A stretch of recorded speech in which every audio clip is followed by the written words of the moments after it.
চটপট বাঙালি রান্নাঘরের তরফ থেকে আপনাদের স্বাগত। আজকে আমি দুর্দান্ত স্বাদের রাজকীয় একটা পায়েসের রেসিপি নিয়ে হাজির হয়েছি। এটা দারুণ খেতে, একটা টেস্টি রেসিপি। আর এই জন্য আমি প্রথমে গ্যাসের মধ্যে নিয়ে নিয়েছি একটা প্যান, আর প্যানের মধ্যে আমি কিছুটা পরিমাণ জল নিয়ে নিয়েছি, আর জলটা আমি গরম হতে দিয়েছি। এবার এই জলের মধ্যে আমি হাফ কাপ গুঁড়ো দুধ দিয়ে দিলাম। গুঁড়ো দুধটা দেওয়ার পর আমি ভালো করে এটাকে জাল করে নেব, আর আমি একটু ঘন করে নেব। আমার দুধটা একটু ঘন হয়ে গেছে।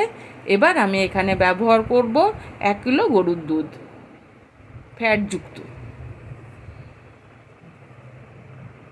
গরুর দুধটা দেওয়ার পর আমি এটাকে ভালো করে জাল করব। যত বেশি এইভাবে নাড়ানো হবে আর জাল করা হবে, ততই পায়েসের টেস্টটা বেশি হবে।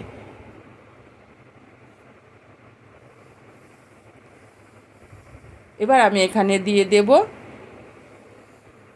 কিছুটা পরিমাণ দারচিনি আর 4টে ছোটো এলাচ। আর এখানে আমি দেব কিছুটা কাজু কিশমিশ। এবার আমি এগুলোকে ভালো করে আবারও নাড়তে থাকবো যতক্ষণ না আমার দুধের পরিমাণটা আমার কমেছে, ততক্ষণ আমি এইভাবেই জাল করব। এবার আমি এখানে দিয়ে দেব 100 গ্রাম গোবিন্দভোগ চালকে আমি ঘন্টাখানিক ভিজিয়ে রেখেছিলাম। সেটাকে আমি এখানে দিয়ে আবারও আমি দুধের সঙ্গে এটাকে ভালো করে জাল করে নেব। আর আঁচটা আমি মিডিয়াম হিটে দিয়েছি। এভাবে আমি কিছুক্ষণ নেড়ে নেড়ে এটাকে আমি গাঢ় করব। যতক্ষণ না চালটা সেদ্ধ হয়ে আসছে, ততক্ষণই আমি এইভাবে নাড়াতে থাকব।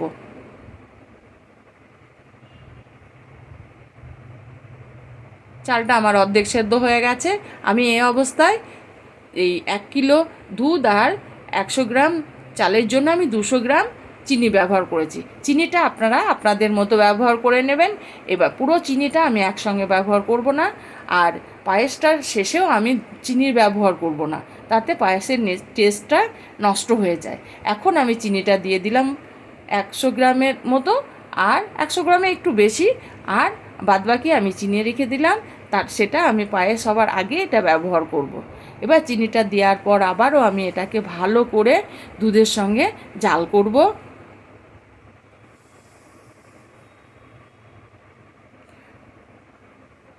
দারুণ টেস্টি একটা পায়েসের রেসিপি, এভাবে একবার বানিয়ে দেখবেন। এবার যে আমি দারচিনির টুকরোগুলো আর ছোটো এলাচগুলো দিয়েছি, সেগুলোকে আমি দুধ থেকে উঠিয়ে নেব।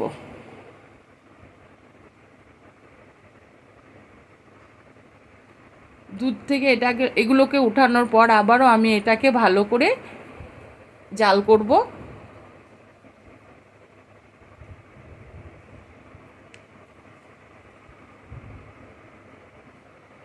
যদি আমার রেসিপিটা ভালো লাগে তবে একটা লাইক করবেন, আর সাবস্ক্রাইব করে চ্যানেলটির পাশে থাকবেন।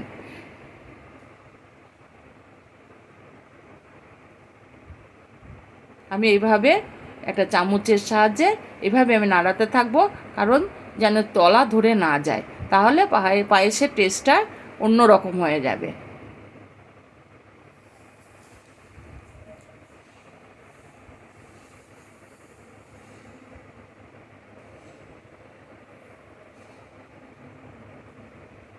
এভাবে আমি কিছুক্ষণ ধরে জাল দিতে থাকবো, তাহলে অটোমেটিক পায়েসের চালগুলো আমার সমস্ত সেদ্ধ হয়ে যাবে, দুধটা আমার ঘন হয়ে যাবে, এতে পায়েসের টেস্টটাও বেড়ে যাবে।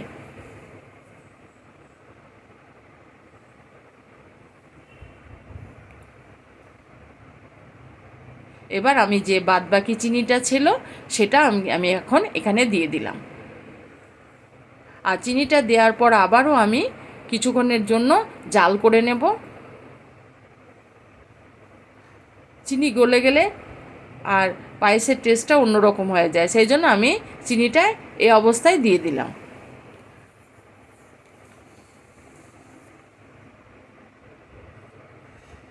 আমার পায়েসটা ঘন হয়ে এসেছে, চালও আমার সেদ্ধ হয়ে গেছে। তবু আমি এইভাবে কিছুক্ষণ গ্যাসটাকে কমিয়ে দিয়ে জাল দিতে থাকবো আর এইভাবে নাড়াতে থাকবো।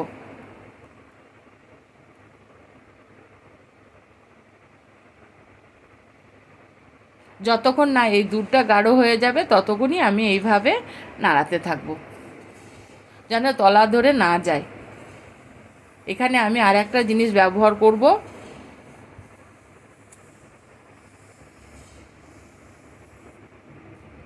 আমার দুধটা গাঢ় হয়ে গেছে, চাল আমার সেদ্ধ হয়ে গেছে।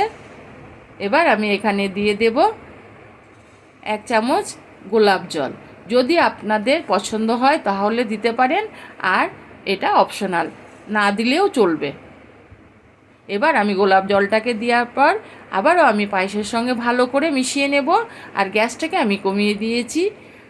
আমার দুর্দান্ত স্বাদের, রাজকীয় স্বাদের পায়েসের রেসিপি রেডি হয়ে গেছে।